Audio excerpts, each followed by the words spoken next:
লোকসভা নির্বাচনের পর এবার বিধানসভা নির্বাচনের মধ্য দিয়ে নয়াদিল্লির মসনদ বাগাতে গতকাল দিনভর চলে ভোটের লড়াই শেষে সামনে আসে বুথ ফেরত জরিপের ফলাফল, যেখানে প্রায় বেশিরভাগ জরিপ বলছে বিদায় নিতে হবে অরবিন্দ কেজরিওয়াল নেতৃত্বাধীন আম আদমি পার্টি এএপি কে।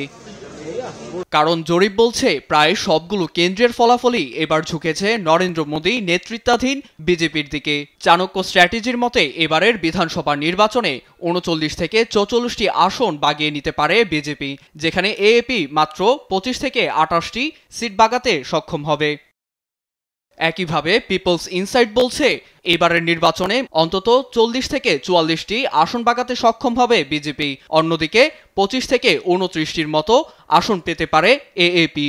এরকম প্রায় 10টি পোলস্টার তুলে ধরেছেন নিজেদের বুথ ফেরত জরিপের একাংশ। ফলে ৩ দশক পর ফের দিল্লির মসনদে আসীন হতে পারে বিজেপি সরকার।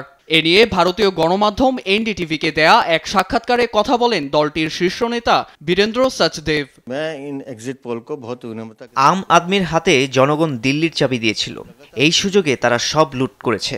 সড়ক ভেঙে গেছে, যমুনার জল দূষিত হয়েছে, শিক্ষা ব্যবস্থা নষ্ট হয়েছে, তাই সাধারণেরা আমাদের বেছে নিয়েছে।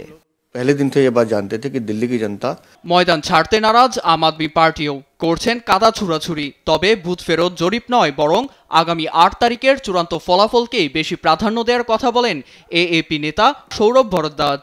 আম আদমি পার্টির ভোট বরাবর এক্সিট পুলে কম দেখিয়েছে, কারণ ভোট দিতে গিয়ে সাধারণ মানুষ হুমকির মুখে পড়ে, ফলে তারা সত্যি বলতে পারে না। আমরা এবারও সরকার গঠন করব। ভারতীয় জনতা পার্টি কে যে দবঙ্গ হ্যাঁ। ৭০টি আসনে ৬৯৯ জন প্রার্থীর ভাগ্য নির্ধারণ হবে আগামী ৮ই ফেব্রুয়ারি। তখনই পরিষ্কার হবে নয়াদিল্লির শাসনভার কারা সামলাবে। নীরব দাস, নিউজ ডেস্ক, দেশ টিভি।